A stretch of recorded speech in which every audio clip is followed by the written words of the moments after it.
Ladies and gentlemen, it is my honor to introduce Mr. James Mellick.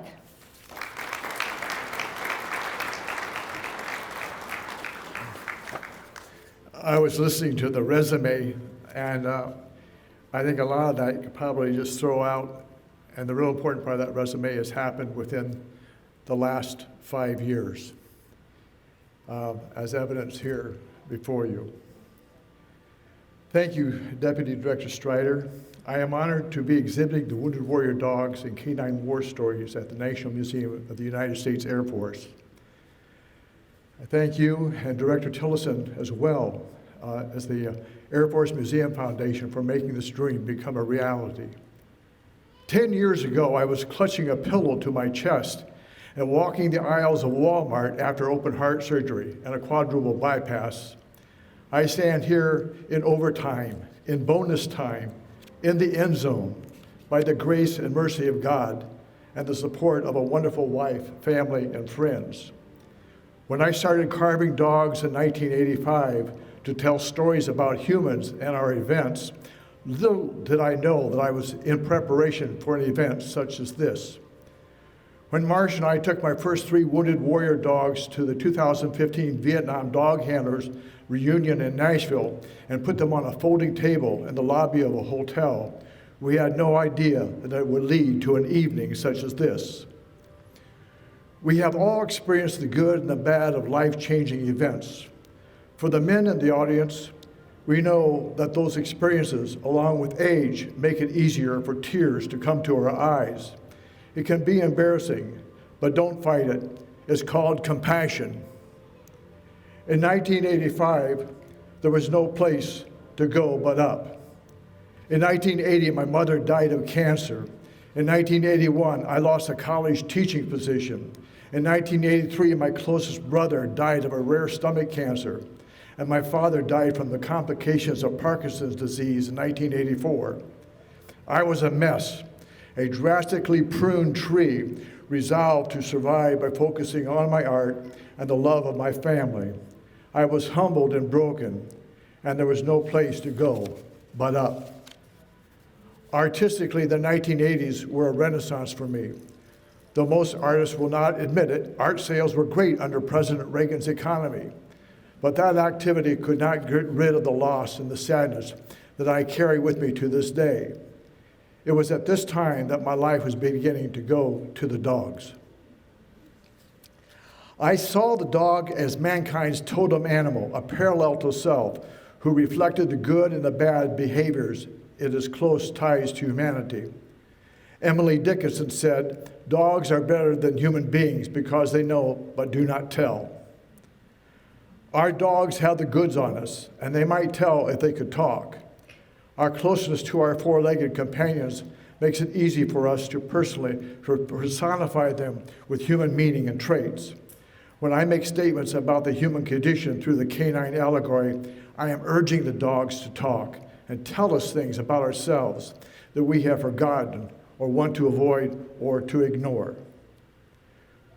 When you first come home from the hospital, there is pain, but there's also a great sense of vulnerability when you are out on your own. You are clutching a pillow to your chest and sleeping in a recliner in the living room because you can't lay flat. You become anxious and face the demons of doubt and fear when night comes because you are still not sure that you will awake in the morning. I took great solace and comfort during the first night at home, hearing the tags jingle and the snoring of the dogs laying on the couch next to me. They were my guardian angels and comfort in the time of stress. As an artist, I react emotionally to visual stimuli like photos and documentary footage. Then I respond with logic. One particular situation that weighed heavily on my conscience for years was the contrast between the volunteer soldier who feels the call of duty and sacrifices life, limb, and sanity on my behalf, half a world away. In me, I am a complacent, insulated civilian who prospers and lives a life unaffected by the actual daily business of war that the soldiers face and the advances they secure with their lifeblood. Young men and women return home with grave multiple injuries and amputations that would have been fatal in previous wars. But now they live on thanks to effective triage in the field, vastly improved medical technology, and better trauma care. The consequences of these improvements means that more wounded veterans survive, and therefore more individuals have to cope with figuring out how to surmount the challenges of extraordinary injuries in everyday life. The wages of war on mental health are even more severe and hardly met with the services in play. One suicide prevention initiative, Mission22.org, currently estimates that 22 veterans kill themselves each day. Then there's the physical witness, streams of images and documentaries about the young veterans trying to live with severe permanent injuries, moving about on mechanical extensions where bone and flesh used to be. All this impacted me in a way I could no longer ignore. It was time to call in the dogs and tell the story through the Wounded Warrior Dogs Project. Every artist dreams of making work that is recognized, relevant, and rewarded. Art Prize is an open, independently organized international art competition that takes place for 19 days every other fall in Grand Rapids, Michigan, and attracts 400,000 visitors, making it the most attended public art event in the world.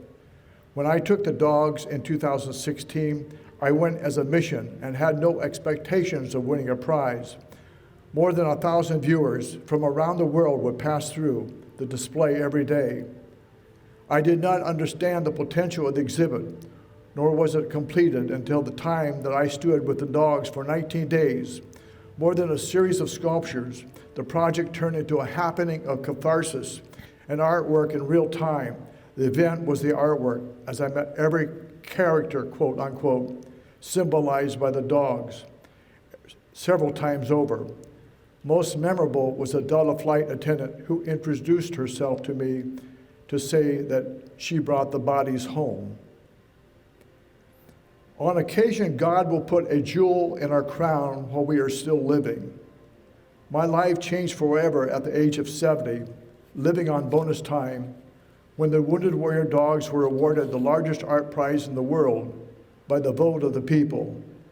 That populist vote by thousands of people was more validating than any other award that could be given by 3 anointed jurors from the professional art culture. That means less and less to me today. I had intended that the first 7 dogs in the flag-draped box to be allegories for the honor and the sacrifice for their human companions in battle. I immediately realized many viewers took the display to be about the service and the sacrifice of the military working dog. I began to accept that as an interpretation to the benefit of both the wounded veterans and the military working dog, Canine, and the first responders community. In subsequent exhibitions, veterans came forward with their stories about canine teams and the military working dogs they served with. Through social media, I was exposed to a vast military working dog community that made many new friends. The Wounded Warrior Dogs page has now over 2,600 followers who share their projects and stories. Now a transition began to take place where the dogs are shifting from the comfort zone of allegory and the general symbolism to the more risky, specific stories of heroism and sacrifice. To tell the canine war stories would involve injecting myself into the hurt and loss of parents, spouses, and children, along with the special burden of achieving a specific dog's likeness in a hard, unforgiving material such as wood. An added burden was that of historical accuracy, right down to the registration number of the military working dog, which I have gotten wrong. Throughout the 5-month summer exhibition at the National Museum of the Marine Corps, I had Patrick Tucko's Jajo listed as R260. Toward the end of the exhibition, Patrick's wife Aubrey tells me that the Jajo's number is wrong on all of the signage and in the book. His number is R620. When I showed her the message where she wrote R260, she wrote back to say, "Did I mention that I'm dyslexic?" Jaja was the first of the canine war stories, brought to me by a veteran forward operating base doctor who triaged both Patrick and Jajo in the field hospital. The Colorado Dogs Project flew Patrick and Aubrey to Quantico to see the replica of Jojo in the USMC Museum. Marsh and I drove out to meet them for the first time. It was very emotional as Jojo had to be put down a month earlier. The picture of Patrick lying on the floor with Jojo as he passed reached over 106,000 viewers and had 400 shares. Isn't it interesting how we judge success by the Facebook shares and posts today? That's too bad. Aubrey told me that the sculpture has done much for Patrick's healing from the traumatic brain injury and PTSD. Before this, he did not want people to know that he had a Purple Heart. As told in Maria Gravage's book, Top Dog, the friendship of Cooper K154 and Luca K458 ran up the leash to their handlers, Army handler Corey D. Wines and Marine handler Chris Willingham, while they were in Iraq. I was moved to tears. Corey and Cooper were the first Canine team targeted and killed in the global war on terror. Corey's father, Kevin, may not know that I created this piece in great empathy for his loss of a son and grandchildren that he will never know. While Luca was a top dog and celebrated hero, the lesser story of Cooper, AKA Koopalupa, was a driving story. Before I get to the final story, I wish to explain the motivation for this latest series. I've come to believe that there is no stronger bond between the dog handler and the dog than that created by the pure, focused will to survive in battle.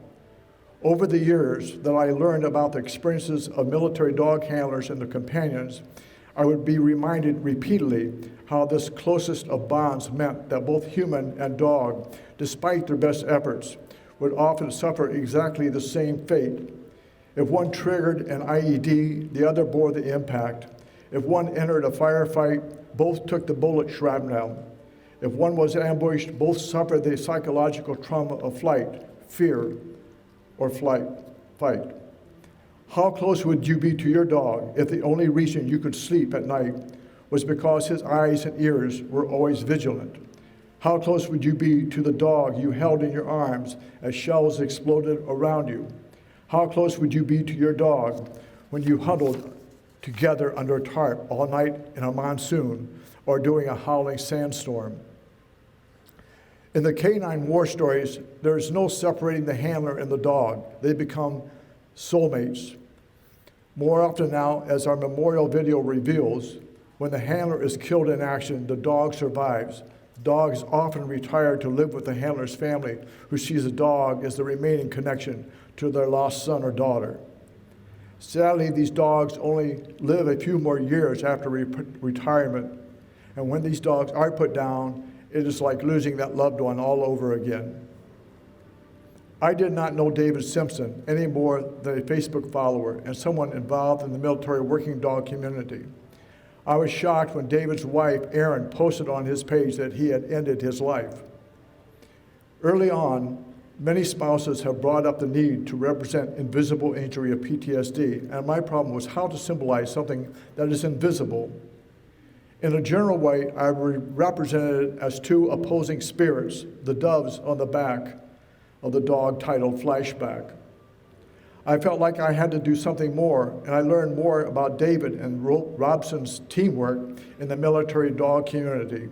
David left behind his wife, Erin, and 3 children, and this year, the last remaining vestige of David, Robson LO96, had to be put down. And I saw the grieving pictures of the children hugging Robbie before his final trip to the vet. We as individuals must find a way to intervene and reduce and stop veteran suicide. David is gone, and I can't show him his sculpture and talk about his problems. David sacrificed his mental health, and those who continue to suffer are his wife, children, and friends. I have no doubt that Robbie missed him greatly, as his latest sculpture will show.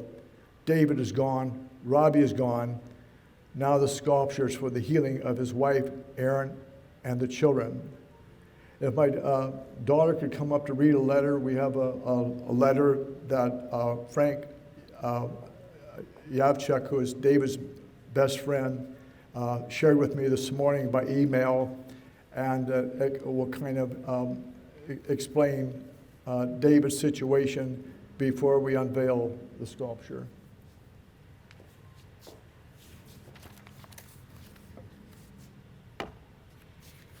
I'm having her read it because I wasn't sure I could get through it.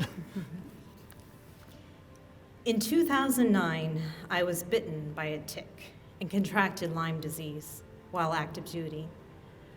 Shortly thereafter, I deployed to Iraq, where my joints started deteriorating. The Lyme disease, training, and abuse my body took during the 70-plus combat missions took a physical and mental toll.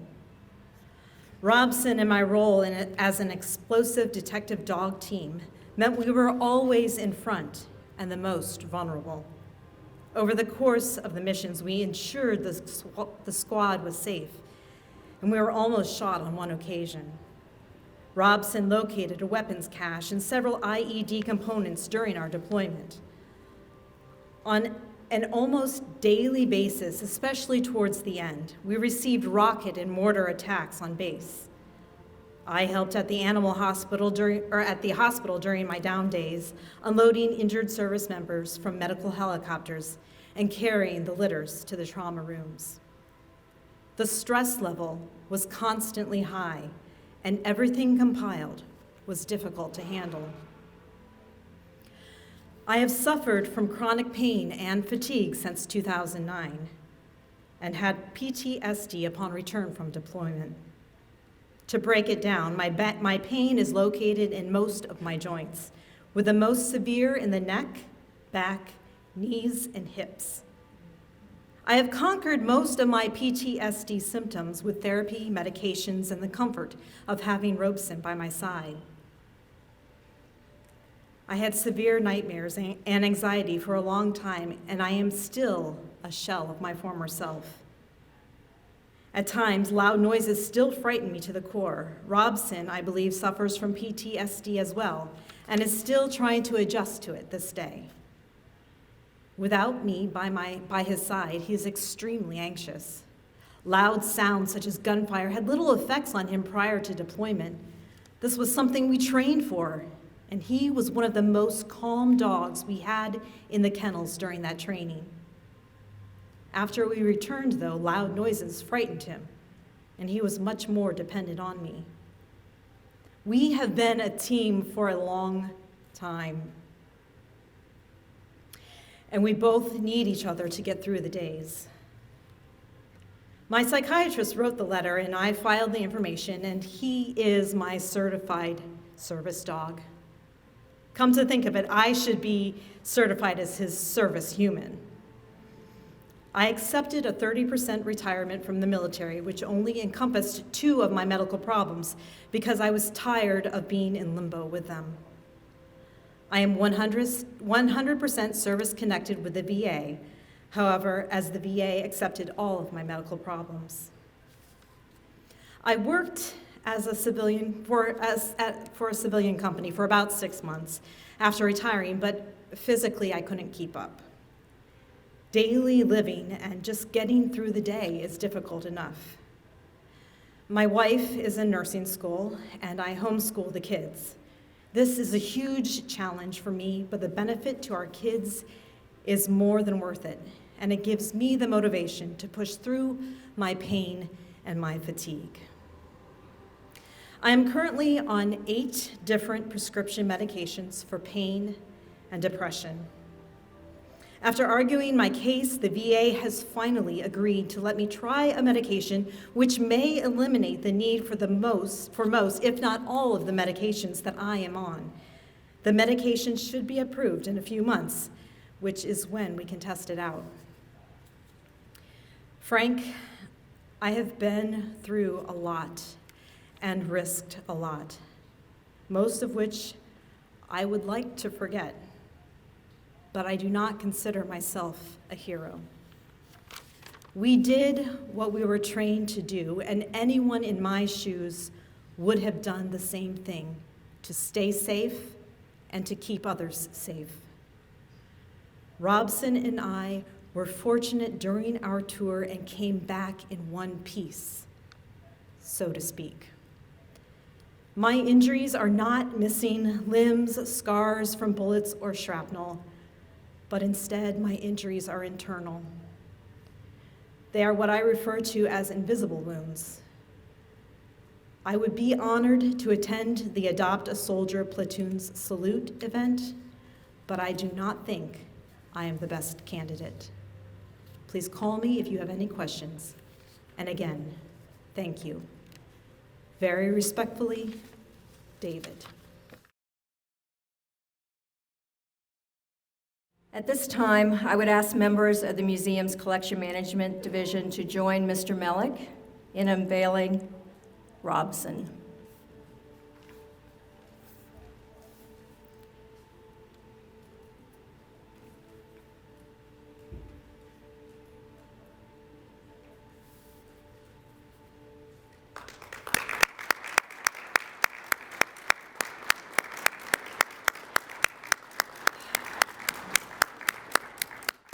It's a gorgeous tribute. Thank you, Jim, for bringing the Canine Warriors to the National Museum of the United States Air Force. So I would like to point out some of the symbolism that's on Robson.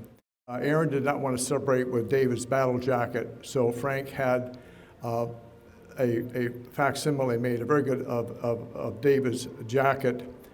I had the collar made with Robbie's name written on the collar. Notice that there's a leash on the dog, but there's no one at the other end of the leash. Notice Robbie's eye. And, you know, I got this idea if you've had a dog and you know you're getting ready to go somewhere and you're wearing black perhaps, and a white, a yellow lab will climb on top of all your clothes and leave a bunch of hair, knowing that you're going somewhere and in time for you to, roll it off again. But Robbie is laying on top of David's clothes, and the title of the piece is Waiting to Go.